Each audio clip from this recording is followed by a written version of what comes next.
Hey, Myles, how are you, man? I'm pretty good. Yourself? Yeah, I'm real good. I really appreciate you doing this, man, and especially after the 20-minute head fuck of finding that little attachment.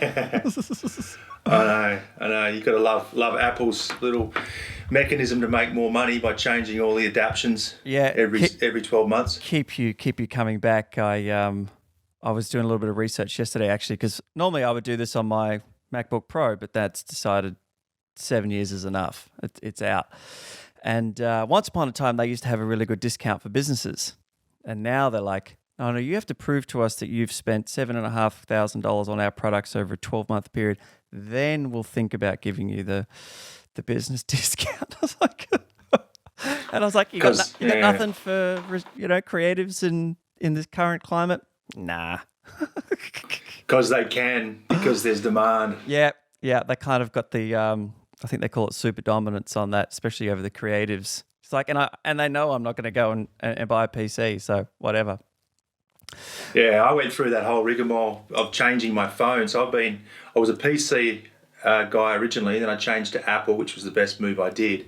And then stupidly, I changed my phone to an Android, even though I've got Apple products. And that was just a world of pain. And so I bit the bullet and just copped, the failed investment, went back to Apple phones. Well, you might be up for a business deal now after you've re-injected into their company. Exactly. My wife did the same thing. There was a epic deal last year at JB Hi-Fi for a Google Pixel, and we're like, oh well, the cameras are epic and it gets good reviews, but the headache of trying to, and this sounds like really shit, but of relearn the new way of doing it after being institutionalized for 10 years or whatever, and nothing links up anymore, and all that kind of stuff. Yeah. Anyways, thanks again. I really appreciate you coming on. I wondered if we would ever get the chance to do this, and then it wasn't until, obviously, being that you're in Dunsborough still, right? Yep. Yeah. And then when the COVID thing happened, I obviously couldn't have people coming around to the house, and being like the early stages of a podcast, the sort of number one piece of advice that anyone who's doing it well will give you is you just got to keep doing them. Otherwise, if people don't know when it's coming out, or if you just slip out for a couple of months, we all just lose interest so quick. So I was like, how the fuck can I keep this running? And then it was like, well, this is kind of a good opportunity to talk to all of my acting, filmmaking, creative friends everywhere. But of course, I had to make things hard by getting you to film your own side of it and your own sound and send that to me, and so I can edit it. And I mean, we've got broadband here, and especially in the middle of the lockdown, we couldn't even get Netflix to run for 10 minutes without it crashing. And so there was no way I was going to be able to have a solid chat without breaks. Actually, that's one little note that I didn't give you when we started. I'm going to give to you now, as I am filming with my digital SLR, and that's got a 30-minute cutout. So you'll see me just wander over and hit record again on that. So just keep yabbering away, and I can cut between it. I forgot to tell you about that one.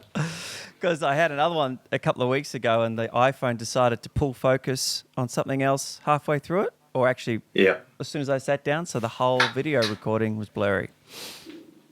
Just another great little treat to come back to after all that hard work.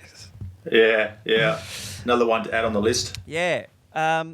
So look, my little audience here has heard me talk about you a number of times, because you were my first real teacher, actually. Like you, Nicole, who I think I connected you with Nicole, and maybe you did some classes for her or something. But that was my first ever real, and there wasn't really much of a acting school or anything like that. But you were my first inroad to the school, which came through Jamie Peasley. Yeah. I don't know if she's still acting actually anymore. I know that she went and did a law degree, and maybe that. No, she sent me a show reel a while ago, a couple of months ago, and it was great. It was fantastic. So she's still plugging away, and she's improved heaps. Oh, that's awesome. Okay, great. Yeah. Yeah, because I know that she really, really loved it, and I thought, oh, that's such a shame if she doesn't, because she had some real, good, some great little successes there in the beginning, especially with Pulse. That's right. Yeah, which was, that tracked over for a long time. I see Stevie Martin Cruz has just landed a mini series or something like that, which she's co-directing and writing on, something like that. I saw. Yeah. And Daniel Monks. Do you know Daniel? Yeah, I've met Daniel. Yeah, so he did really well too, didn't he? Really well. He did. Yeah. He did. What was it? Elephant Man, I think, and something like that. I want to say.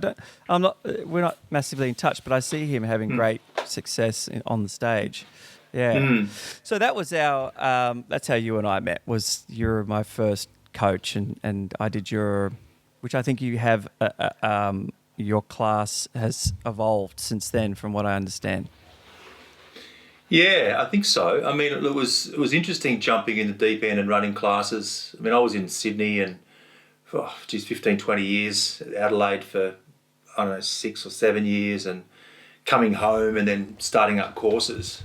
It was a real eye-opener for me, and I loved it. It was quite a rewarding little gig in terms of just watching people flourish and become more confident and you just see how big the community is, especially in WA. Yeah, and that's one of those.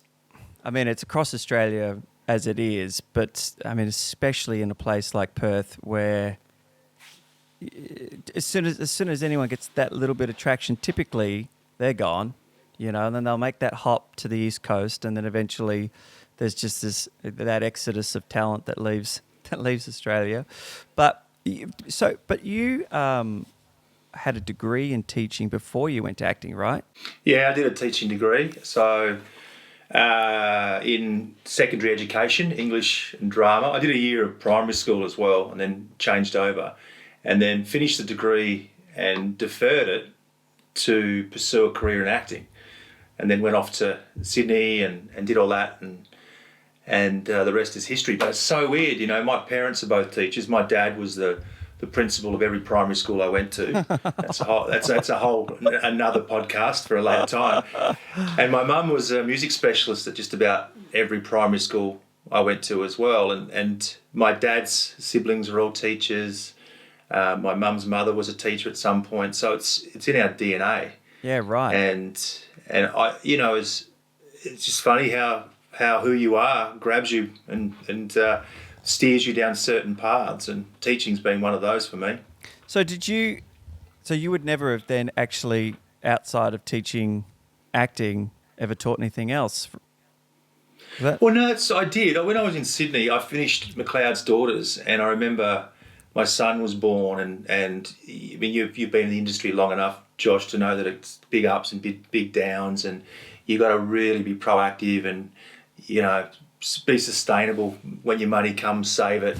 Be optimistic, really optimistic when it's not coming in. So I went back to teaching post McLeod's, just doing relief teaching in high schools in Sydney. Get out. And I think the first school I went back to was in Campbelltown, the western suburbs of Sydney. And I was still on TV. McLeod's was still really popular, and I think all the kids, and especially the staff, were a bit surprised and overwhelmed that someone on telly was actually teaching. Did you? So these are the kind of questions that I think anyone who's ever been a student of yours, who is persevering in the industry, is dying to know and ask, because you need to find those little like real stories that make you, that keep you hopeful in those times and what have you, because you're still in it and you're still like you're a full timer, but you have these lows and what have you, and the ups, and that's what's great about podcasts, is you get to hear the sort of stuff that you would never hear outside of either knowing the person or working with them on set. You'd never hear it in a standardized interview, really. But was that like, did you come out of McLeod's Daughters like, what was it, like 7 or 8 seasons? I did six seasons. I think it went for about 8. Actually, I did 5.5, but it went on and on. I left by choice, in 2005 or 4, end of 4, and went over to America and did pilot season and all that. But yeah, the show's went on and really successfully after that. Yeah, right. So you come out of that, you go do pilot season, and then you come back to Australia, and what? How long was it before you went, ooh, like I still need to have some cash coming in. I'm gonna have to go and do something. And what was that decision making process like? Well, it was different because I'd gone. I know what it's like to work. I've worked up in Kalgoorlie on the mines when I was 17, underground. I went to Sydney for a year before NIDA and worked as a relief teacher, but worked in factories and did a lot of bar work and roof plumbing, a whole bunch of different jobs. So I got a good work ethic. But when you're on a TV show as successful as McLeod's Daughters, back in the day when TV shows were shot on film, on location, when Kerry Packer's funding it, it was a real different world. I think McLeod's the budget was around $480,000 a week to film. Right. A big budget. It went out to 110 countries all over the world. We were living the dream, really, in terms of being paid really well, living in the Barossa Valley, riding horses and motorbikes in your spare time, and all that. And so you do that 9 to 5 for 5 years. You get very used to that sort of comfortable situation where you're working, you're exercising your craft over and over, and then suddenly that stops. And no one really prepares you for that. There's no unit at NIDA that talks about post series survival. Right. You just come out and you're like, okay. And it's a weird thing because in Australia we're a cottage industry, so people know you so well. There isn't enough work to really help you navigate another career or into a new series. You're basically pigeonholed and typecast pretty much if you've been on a TV series for any length of time. And then you've got the flip side, which is going into a conventional job after being on TV and on the cover of magazines. It has its own sort of challenges as well. So life is very different. So for me, coming out of that world was like quite a shock. I had a little bit of a buffer, but then I had a child, and so it's like, okay. Yeah, necessity comes home, yeah. It does. You've got to work. I remember the first job I had post McLeod's was I was working for a plumber, digging holes for $150 a day. And it was hard work. Hard work. Yeah. But you just do it. You get on with it. But at that time, I was producing and developing a film called Drift. So I had all my spare time was really dedicated to trying to develop another project. Yeah. I think I've always had that. Yeah. And so, because Drift you shot in 2010, was it? Yeah, I think so. It was 2010, yeah. And then you were doing little spots here and there all through that time. That's about right, isn't it? Pretty much, yeah. Yeah. And so after you came out, you're having to do a little bit of spotter teaching, and you're in Sydney, and you do pilot season. When did you decide? You know what? Like, because I'm feeling it now, right? Like Erica and I, and I've got Layla here, and I'm like, well, if we're not going to LA and we're not going back to New York, and we're going to stay here, then I want her to grow up by the beach. And that means, moving an hour and a half out of town. And certainly like when you decided to go to Dunsborough, it would have been a lot harder than it is now to keep up with your auditions and all that kind of stuff. But that's a big move too, right? On top of all of that. Yeah. Back in the day when we moved to Dunsborough and decided to stay, self-testing, self-taping was pioneering, really. No one was really doing it. So it was a big conversation to have with my agent who supported me in it. You got to realise you can self-tape as much as you like, but when the whole system was driven by the conventional casting agent model, where you go into the casting agent and you do a tape, you're sort of bucking the trend a little bit. So there was a bit of pushback there. Also, WA doesn't, and it didn't, especially back then, have a vibrant TV industry. It had a film industry, but most of the films were being cast by people from other states and from overseas. I mean, at least in Sydney and Melbourne, you had advertising campaigns and you had lots of television. Yeah. And this was back in the day where there was a television industry. That's all been turned on its head with internet and streaming and all that. So, yeah, it was a real contentious issue coming back and doing it. And what was but it? I don't regret it at all. No. But no. You just have kids, you know. You want to do what's right. You want to sort of create a life for you that's bigger than just acting. And I know that I didn't want to wake up in an apartment in Sydney just chasing a dream at the expense of having a life and a lifestyle. How old's your son now? He's 12 now. He's 12, wow. How do you, because this is another conversation that I'm having a lot. I have this sort of belief that for me to be the best parent I can be is you have to keep that dream running. Of course, you don't not see your kids for 7 years while you're off shooting film and film after film.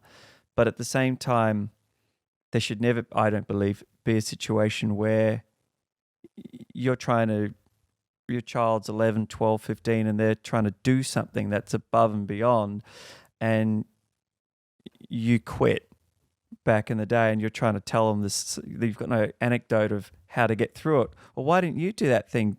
Oh, well, I just quit because you came along and it was too hard, you know? So that's you kind of loaded your plate there with like a child and moving back to Dunsborough and the industry not quite there where it was. And then how do you feel about it now on the at the end of it, or finding that balance? Like, what would you... Oh, I feel vindicated. I mean, post-COVID, the world, you know, there's been a massive paradigm shift in how we see what we value. I think people have suddenly been made aware of how fallible life really is and how important relationships are and how lucky we've been for the last couple of 100 years.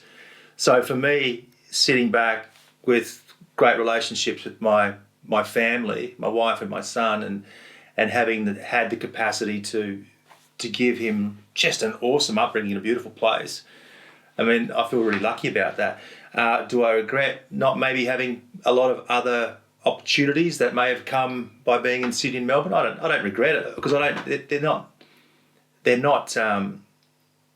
Nothing was ever determined. Like, yes. I could do it again and go back to Sydney and Melbourne and have the same level of opportunities that I'm having now. You know, it's hard to gauge. But in terms of, I don't feel like I've had to give up on anything because what I've gained in the process of having to be more autonomous or be more productive or proactive or having to step out of my comfort zones and go and explore other things and all that stuff is, in a weird way, I think has made me a better actor as well because it's made me a more broader, much more nuanced human being. I mean, actors that tend to live in their little bucket and little world and just chasing opportunities and career and all that, it's quite an insular way of existing.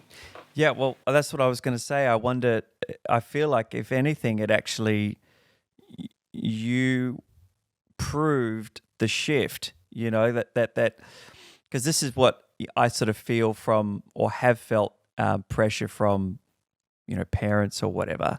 You know, listen, Josh, like it's pretty unrealistic to think that you can kind of pull off it all, you know, and have and start out as a creative. Like, what are you going to do when a child comes along, and what are you going to do when you get married and you need a house and all this kind of stuff?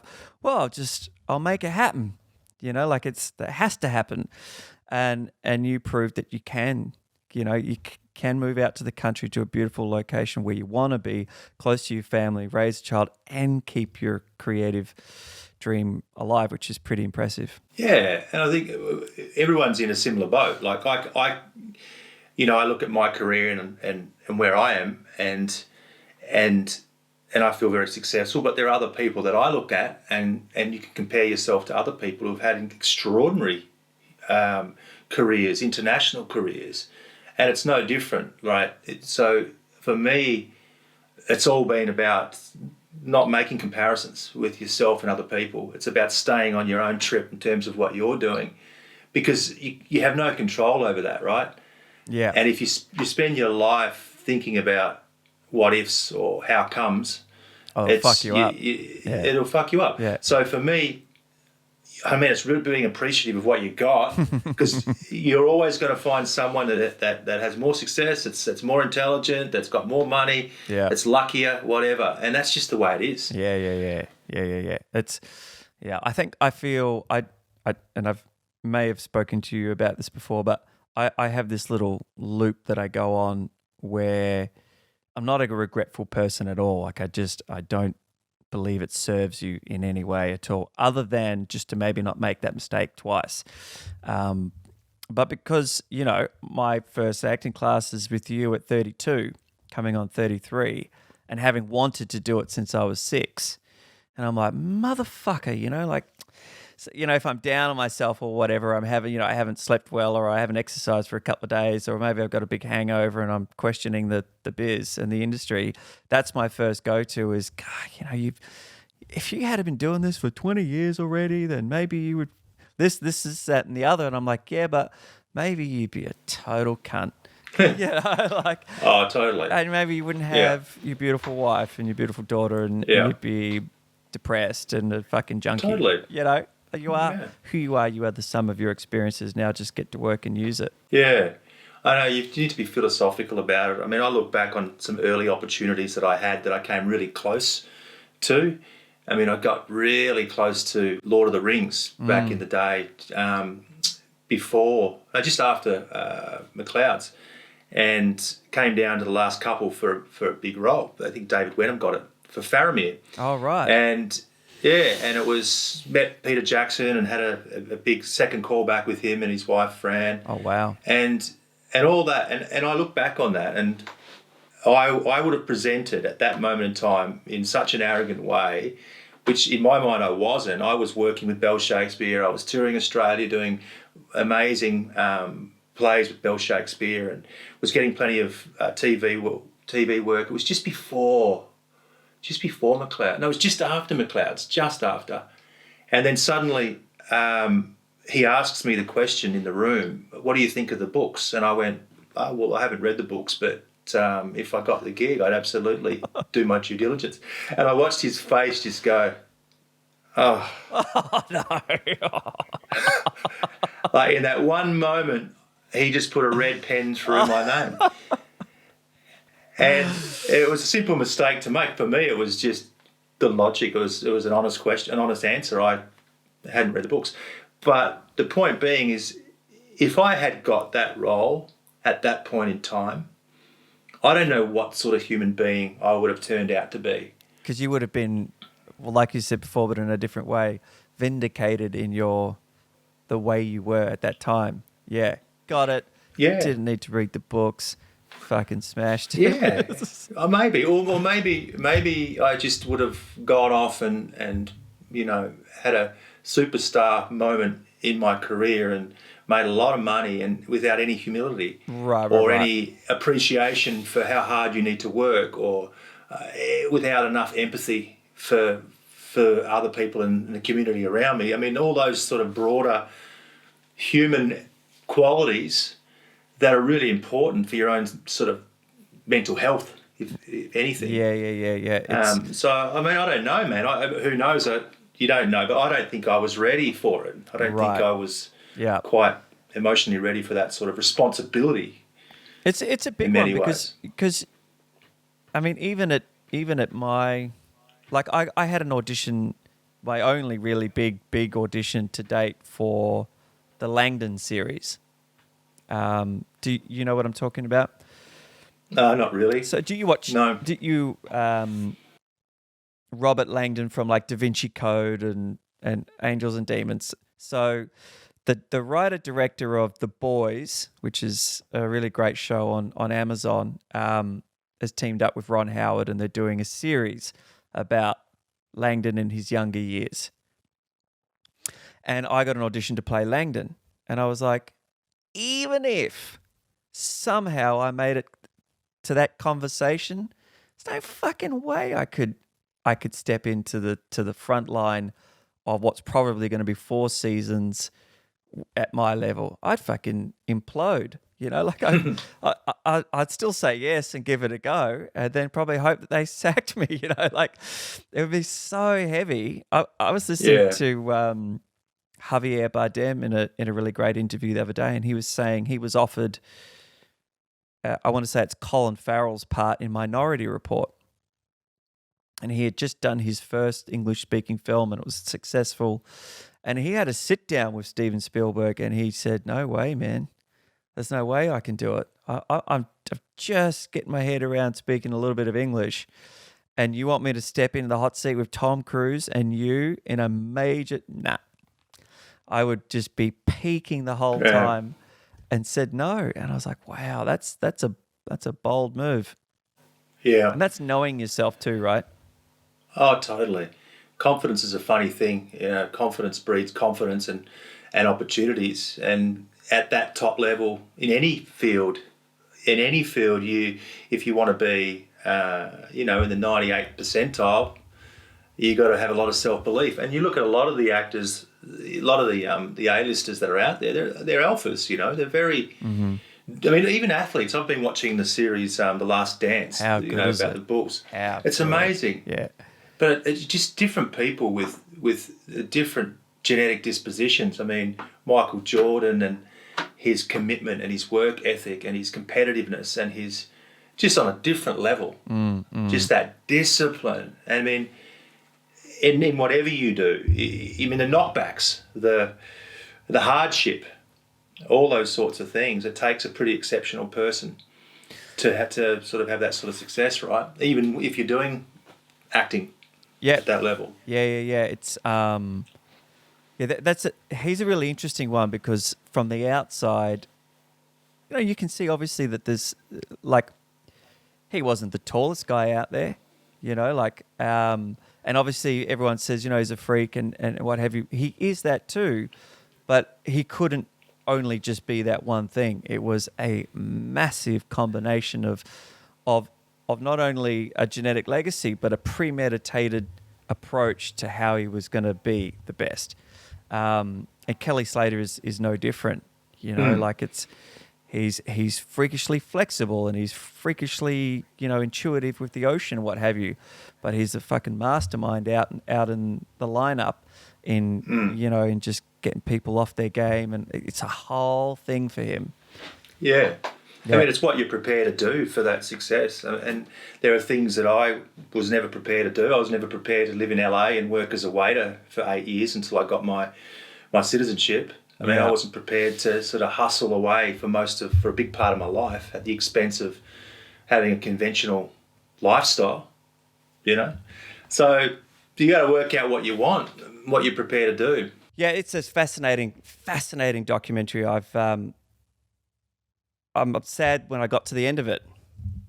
Same. And because, I don't know if you were a basketball fan back in the day or played basketball, but I was obsessed with Michael Jordan, and there was no access back then. There was the internet had only just come in, but you weren't watching the games or anything, and they never played the games. Foxtel hadn't come online yet, and so I just sort of knew about him through basketball cards and the odd magazine. So to come back and watch my childhood hero in such detail, it was amazing. Yeah, and what stood out to me was the fact that he had all that success and attention globally before the internet, right? Before Instagram and Facebook and Snapchat and the whole bit. So his whole brand was built on his abilities as a basketball player, and that alone. Mm-hmm. And there's a purity to that. I really like that idea. Now, there's so much cross-pollination, most people in this business now have to self-promote and stay connected with their fan bases, and you've got production companies and distribution companies that are, casting people because of their reach and because of their social media profiles, and you've got this whole celebrity conundrum as well, where you've got people who are famous getting roles. This whole reality TV thing. So yeah. It's so different. It's so different now than it was. What do you think is going to happen here in Australia on the flip side of this whole move? Like, we had a great Zoom chat with all my agency's talent over here in the East, and my agent was saying, with so many projects in the States on the books ready to go as soon as they can come out of the gate, and with such restrictions on their movements, there's going to be a real bottleneck, and they will be looking to outsource with local crews and only key members being flown out for jobs as best that they can, because they probably can't manage it. And so the hope being that there's this big flush or influx of jobs coming into Australia. Do you reckon, or? I'm hopeful. I mean, I've had the same conversations, and right. WA is in a really, really good position for that. So, look, people are always going to want to watch movies and documentaries and TV series. There's an insatiable demand for it. Netflix stocks have gone through the roof. People's movements will be forever restricted. People won't travel the same. The insurances, I mean, I don't even know if it's been sorted yet, but the acting industry, the film industry has been lobbying government to try and get them to bond insurance premiums. Because if you do if you make a film, you've got to have insurances, you've got to have a completion guarantor sign up, basically. And so if everything turns to shit, you're insured. Mm-hmm. So their investment is protected. But I'm not sure if it's been resolved yet, but up until this point, no one was willing to insure for COVID. So that's why there's been a huge hiatus. Right. Yeah. So someone in Melbourne, a Melbourne-based company, I think I read it in If magazine.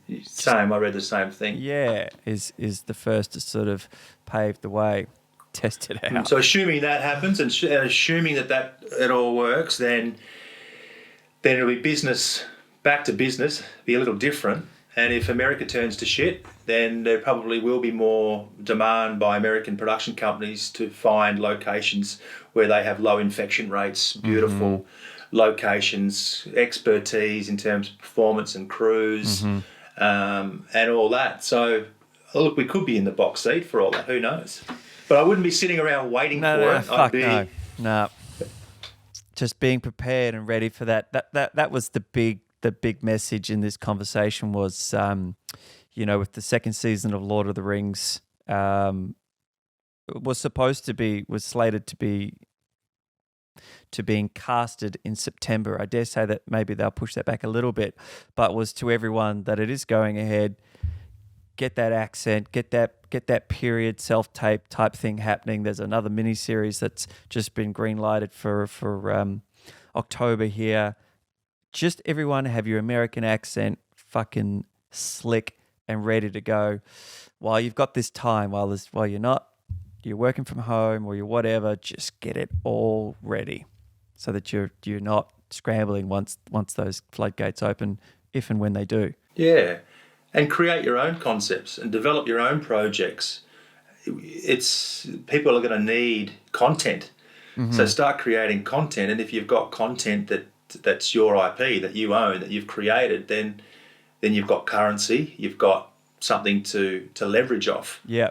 A feature film written by Joshua Charles Dawe, who is due to play a supporting lead in the movie, because you are also a producer on it. Mm-hmm, mm-hmm. Yeah, well, that's the plan. I actually, you remember I sent you a script, or maybe it must have been probably over a year ago now, and that was the first draft, and you like 145 pages. Yeah, I'm good, Josh. Just let me know when it's down to 110 or whatever. But I had a South African filmmaker on the podcast on the weekend, and I had been working with an incubator and a script editor and what have you. So it's finally sort of, it's 20 pages less and it's much tighter and fleshed out.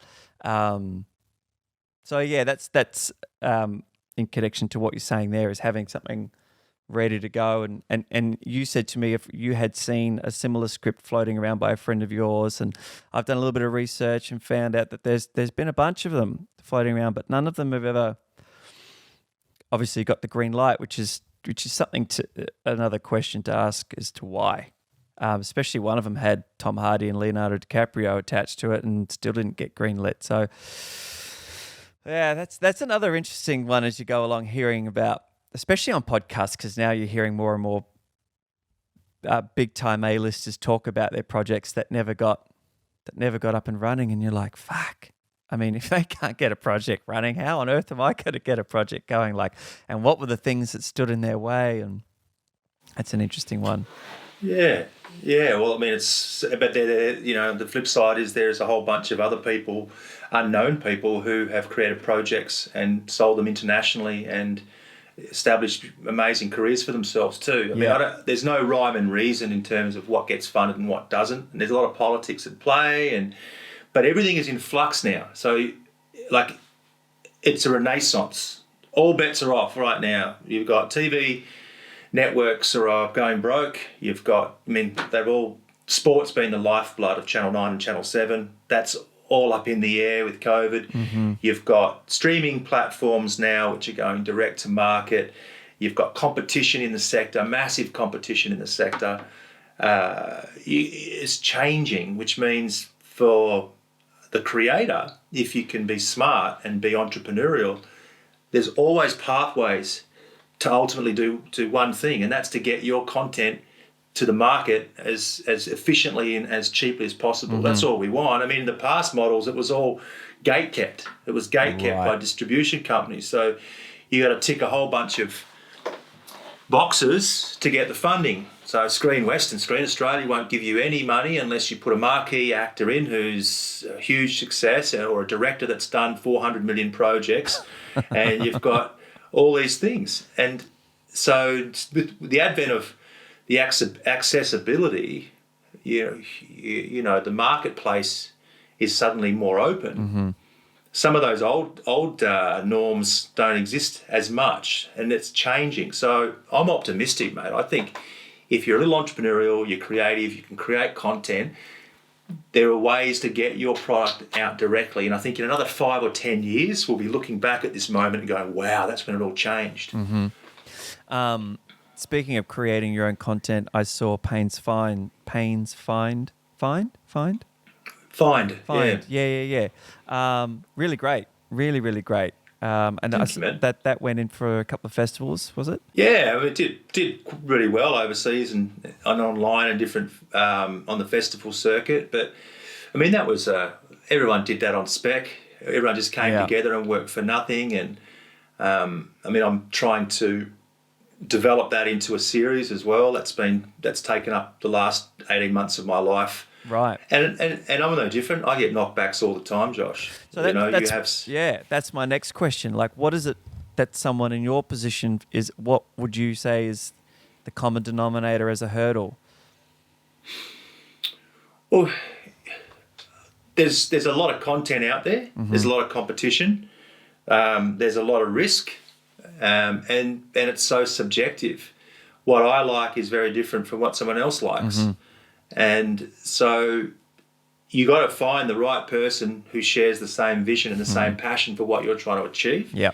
Who has the expertise and the diligence and the resourcefulness and the passion and the resilience to see it out. Mm-hmm. They're not cheap skills. Yeah.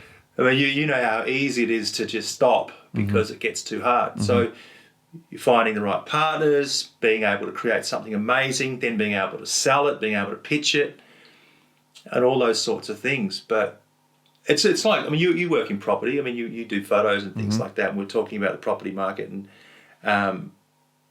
just because a house doesn't get sold doesn't mean the house is not good. It just means you haven't found the right buyer. Yeah, yeah. So you build a property, you've got a property, you've got an asset.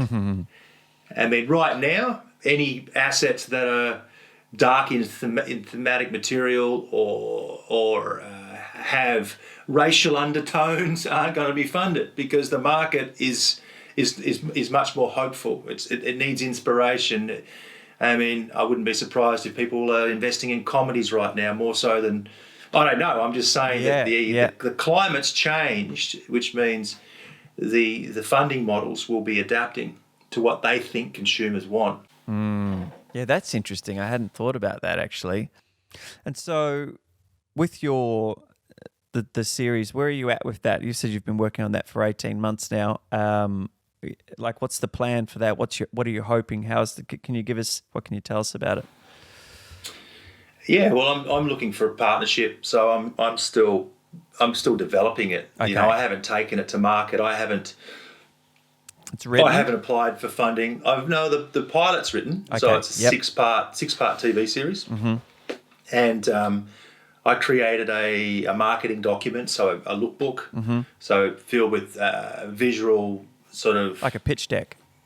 Basically, yeah, but also with a synopsis, character breakdowns, all the themes that have been explored in it, to use to try and... We did that for Drift too. We created one and we used that to get key cast on board. Yeah. I mean, that's how I got Sam Worthington involved, actually. I sat him down with our lookbook over a beer at a pub in Bondi, and I said, man, what do you think of this? And he went, oh, this is awesome. Oh, I love that character. I said, yeah, you want to play him? I'll play that guy. He's awesome. I said, all right, let's do it. You knew him before or no? Yeah, I knew him before. From NIDA, was it? From NIDA, yeah. We auditioned together in Perth, the Subiaco Arts Theatre. Yeah, right. Hole in the Wall Theatre together. I auditioned with Sam, with Caroline Brazier, who did Rake. She's actually back home at the moment. Right. Perth. I auditioned with a guy called Damien Hunter.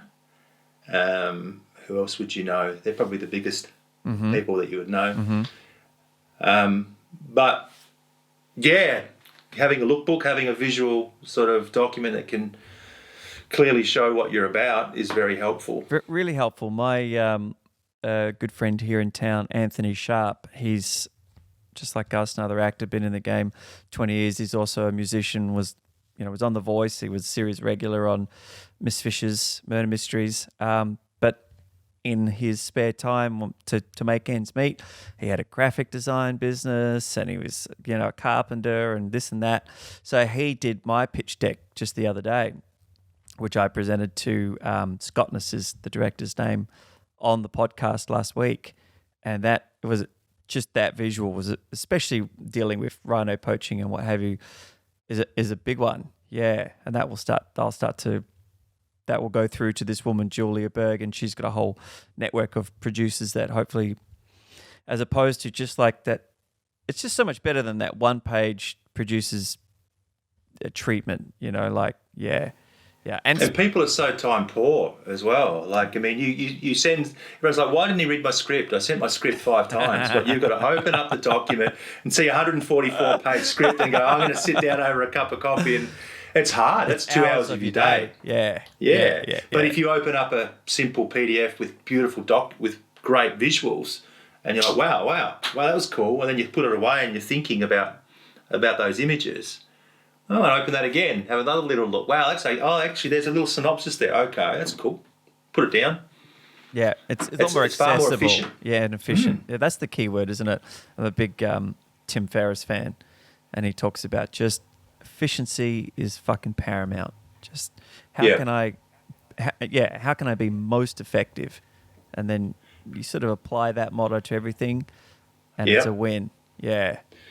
Just less is always more. It's not just an acting technique. It's with everything. You send someone an email. How many times do you get emails like this?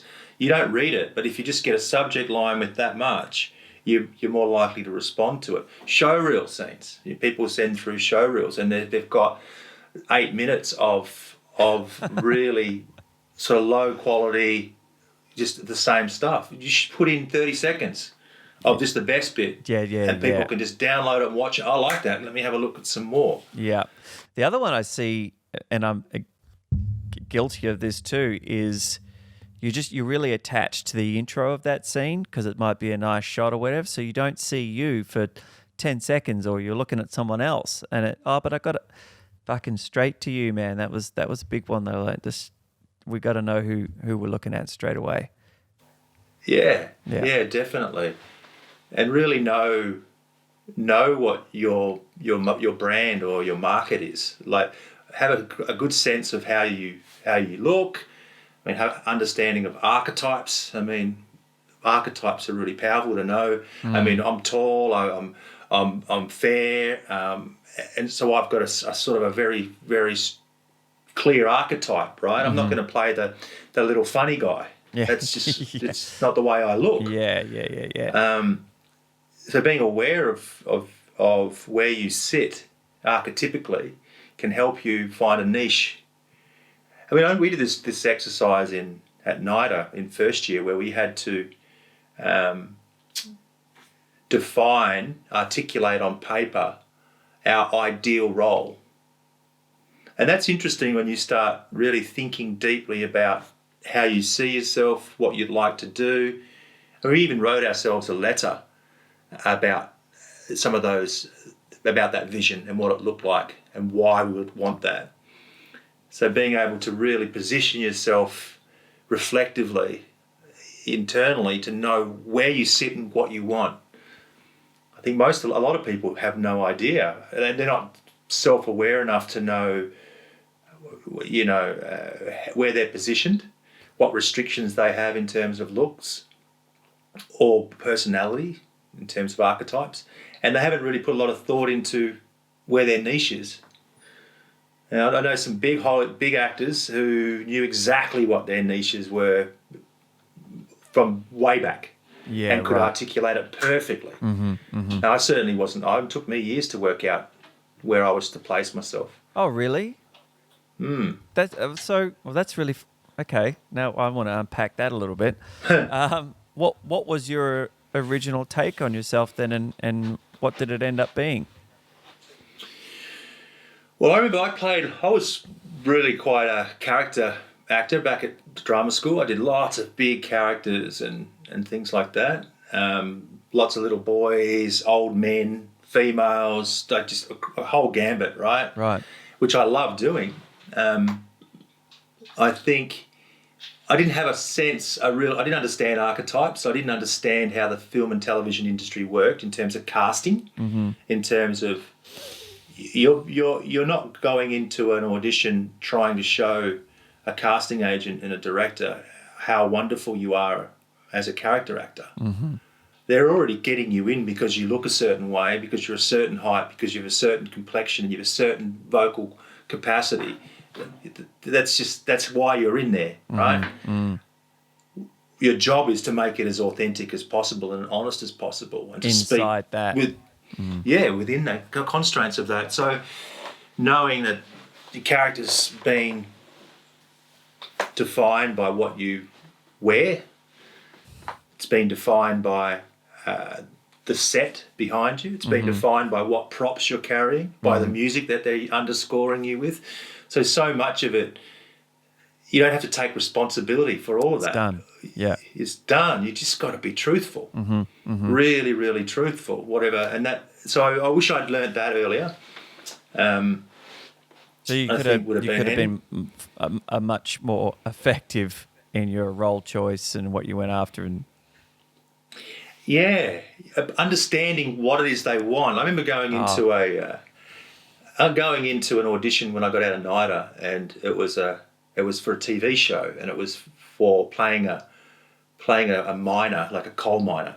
What was the name of the show? I can't remember, but I was going through this method stage too, so I was dressing in overalls and covered in oil and really immersing myself into this So I walked into this audition just stinking of diesel and looking like a bum.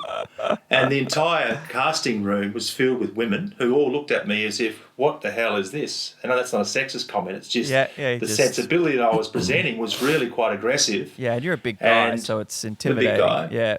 It's intimidating. And I remember smoking. I remember rolling a cigarette as the character in there. And they were like, because there's no smoking on the door. So already I just put a red line through my name because of my attitude, because of my lack of understanding for not reading the room. I mean, and the other thing, it was a TV series. So what's TV? Channel 7, Channel 9, it's saccharine. It's pretty pictures and it's lots of exposition, lots of lines, and it's lowest common denominator. It's fast. There's no time for all of that to create really dense characters, and there's no time for these creatives, directors, casting agents and producers to be bogged down with someone who's immersed in their own indulgent sort of what can I get out of process. This? Yeah.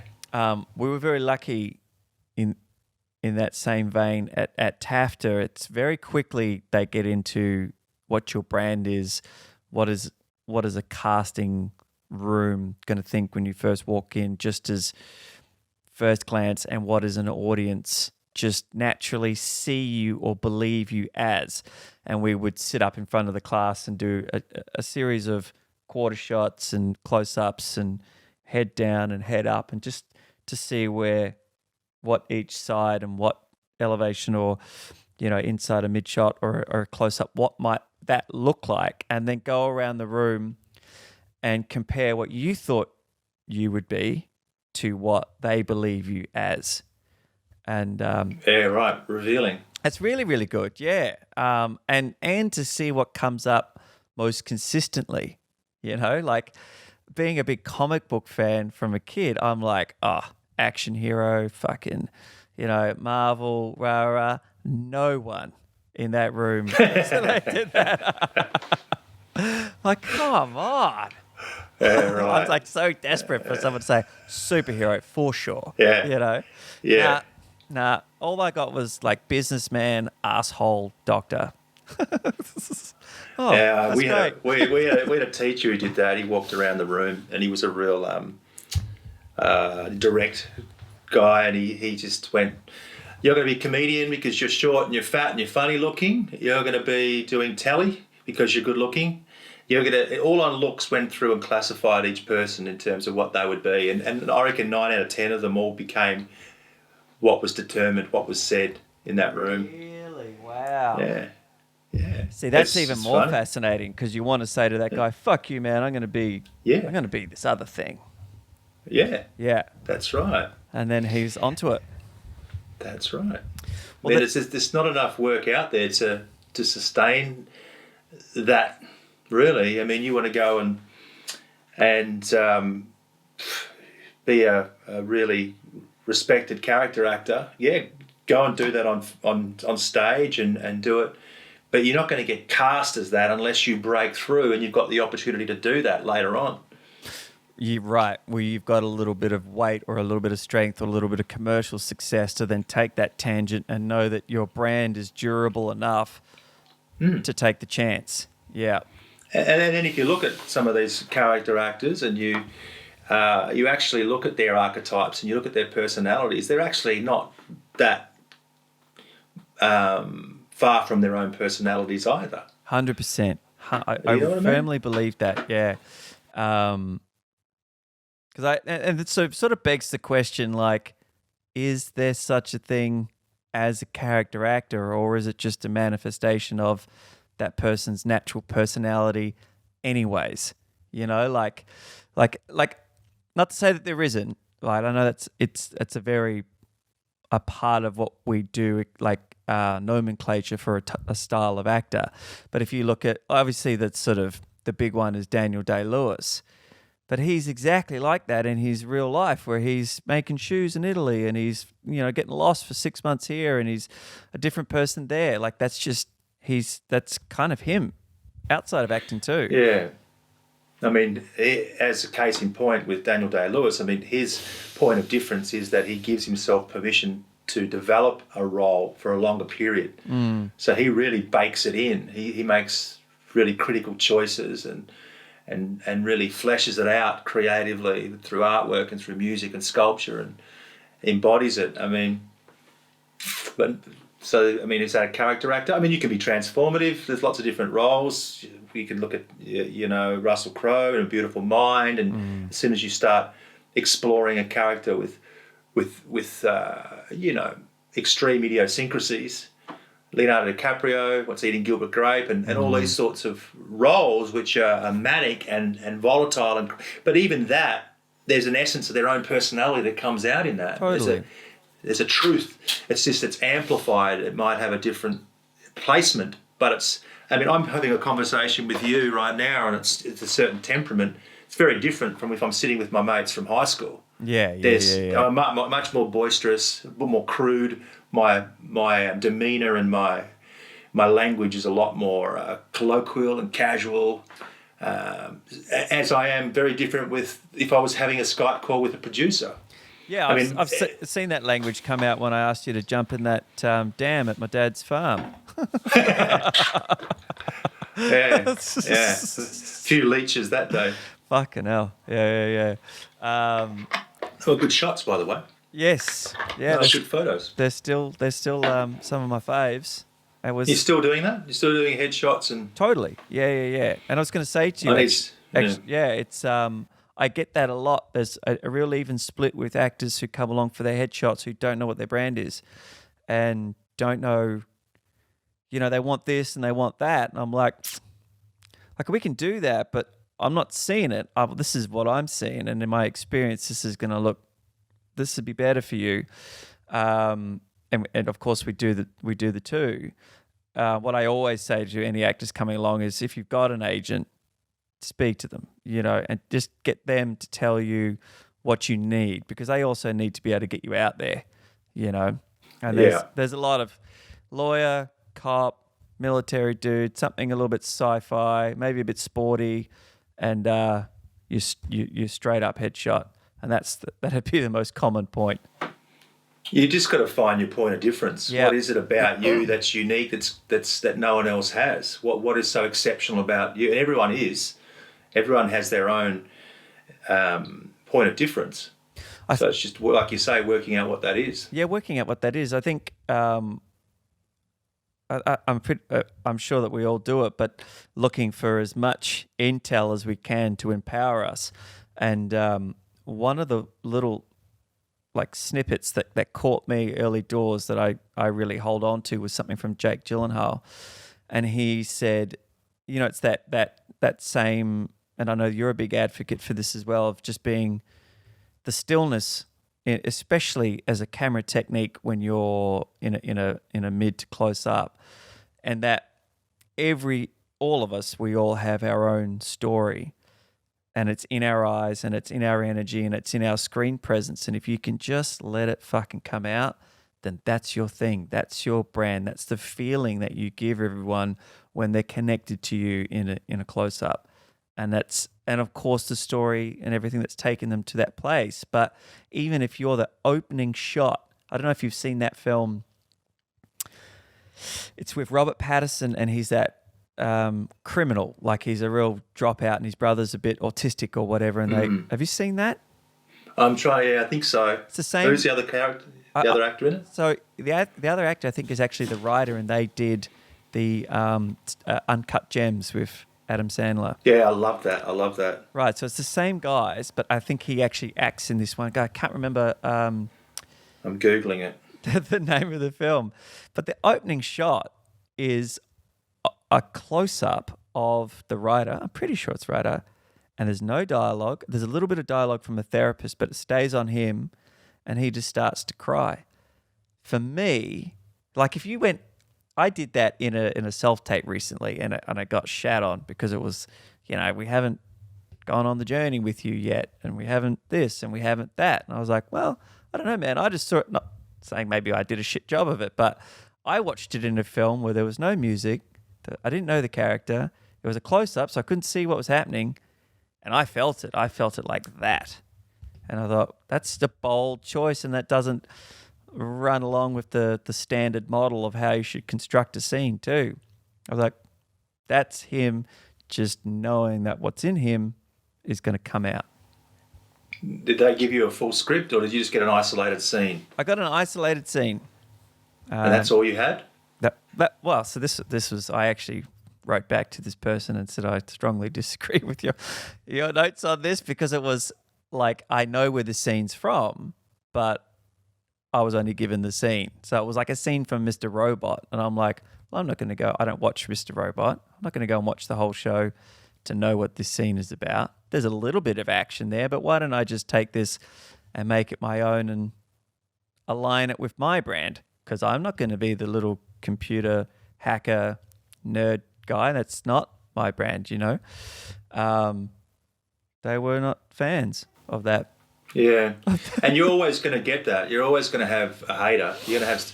That's the thing about this business, is you're never going to please anybody. You rarely please a few.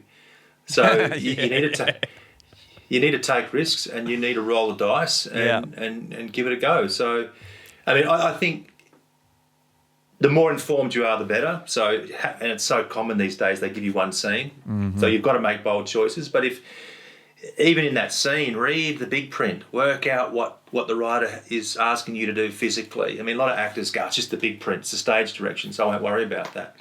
Especially for television, that's been clinically created. You want to show them exactly what they want. I mean, advertising is that on steroids. Do exactly what they ask, because each hand gesture, each move, each focal point has been concocted in a very meticulous, in a group of creatives. So that was my mistake in their eyes, is that I took away the big print and changed the location. I changed the story. Lesson learned. You do, mate. Yeah, well, I did. I walked into a casting for television in overalls covered in diesel and lit up a cigarette.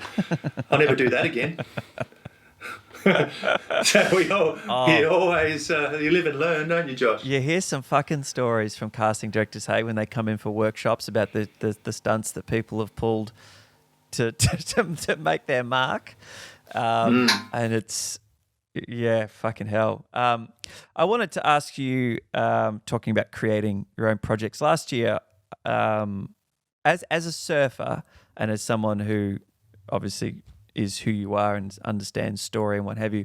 Last year I met with a fellow surfer. I shouldn't call myself a surfer. I'm fucking rubbish at it. But and we talked about, it'd be nice, there was this TV show that might be getting greenlit, which is the surfing show over here, and you know they'll be looking for any actors that can actually surf and what have you. And I said, well, let's try and do something, right? Like a little self-tape or something that showcases that, whether it's with a little bit of footage. Anyways, I quickly thought, I don't want to find a scene somewhere. And I wrote this little short film about a guy who's surfed for 20 plus years, but has never been barreled because he's too scared to just to take off on that critical part of the wave.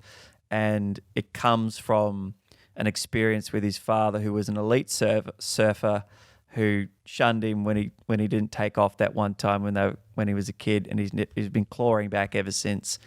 And then his father dies, so he recruits the help of this local surfer who really was seen as a son by his father because he was such an elite surfer, and they had this bond in order to finally get barreled.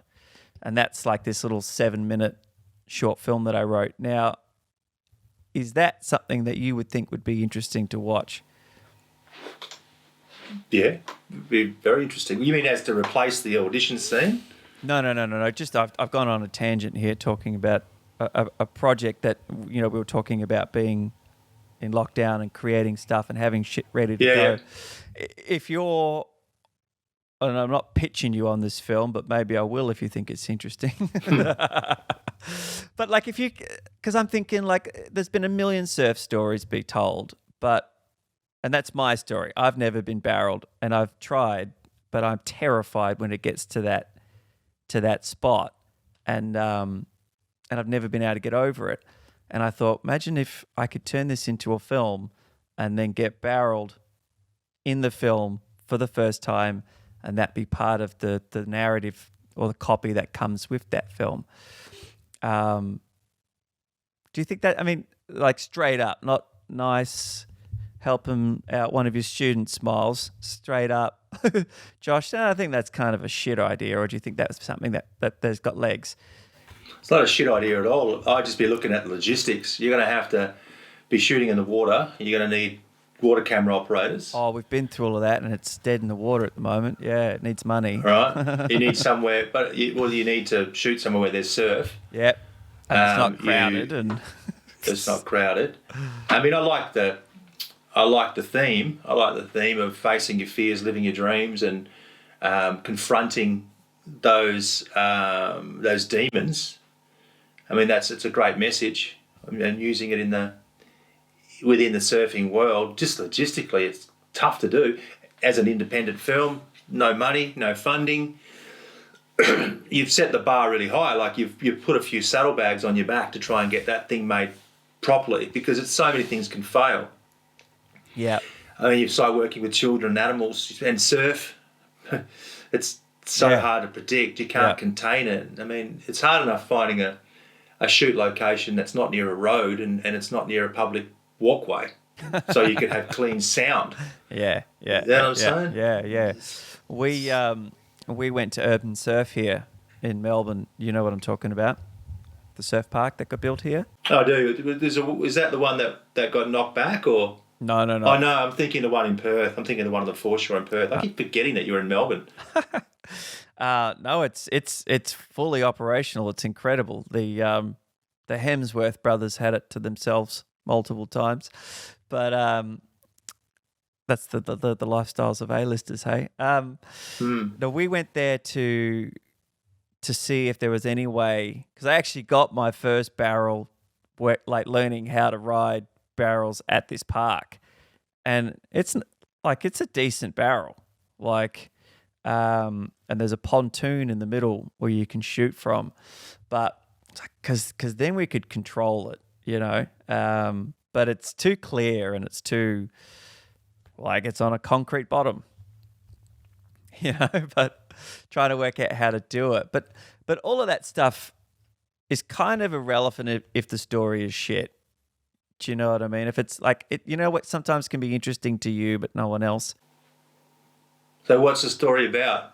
What's the crux of it? So the crux is he's trying to prove to his now dead father that he's not a chicken shit and that he can get over his fears, and that he would recruit a bully from town, basically, who had and he doesn't know this at the time, but when he recruits him to help him out, the guy's doing it because out of respect for the father, but he doesn't know that this guy was seen as like a son by his father, and that comes out when they're having a punch up on the beach, and he ultimately takes him in and teaches him how to ride that barrel.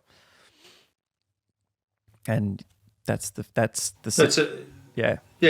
a good message. It's a good theme, but I think you need to bake it a little bit more, Josh. I think it needs a bit more thought. But the other thing is, it may never actually go and surf. The whole story could be about the relationships and about, you know, the conversations about why he's bitter and what he wants to resolve, which is going and getting a wave and getting barreled. But you may actually never see it. It may be done in a much more cinematic and much more unpredictable way. Yeah, right. Yeah. It's about the relationships, right? Yeah, cool. I mean, we haven't looked at it for ages, but we sort of got close. We had a guy who was going to come and owed my mate a favor, and we were just going to go and see if we could shoot, even logistically try something out. But yeah, Layla came along and money dries up and what have you. Yeah, you want to do things that are simple, that are doable. I mean, and that's it. Just remove some of the challenges. So it's actually, you can do it, you can execute it. Yeah. And concentrate on the story and the performance is what I would be suggesting. I like it. Well, mate, I reckon you've probably got other things to fill your day out with, and I'm going to go off and start doing my rehearsals for this. I'm getting the low battery signal from my phone too, so that's perfect timing. There you go. All right, mate. Yeah, man. Listen, I've been wanting to do this for ages. You're never far from my thoughts, as you've been such a huge part of why I'm still and how I got here in the first place. Because if I hadn't had your class in the way that it was constructed, and the way that your real gift is, and I always say this because I recommend heaps of people to come and do your classes. For me, your real gift was that side coaching. It's that critical moment where I wasn't going to get to that place on my own. That you've got that fucking voodoo that can just like take people to that next place. And if I had gone into a class where someone shouted at me and made me, some old school fucking, that's rubbish, you're crap, you shouldn't, maybe I would never have done it. I'd never be here, and I can't imagine ever doing anything else now that I'm in it. Thank you, mate. I appreciate that.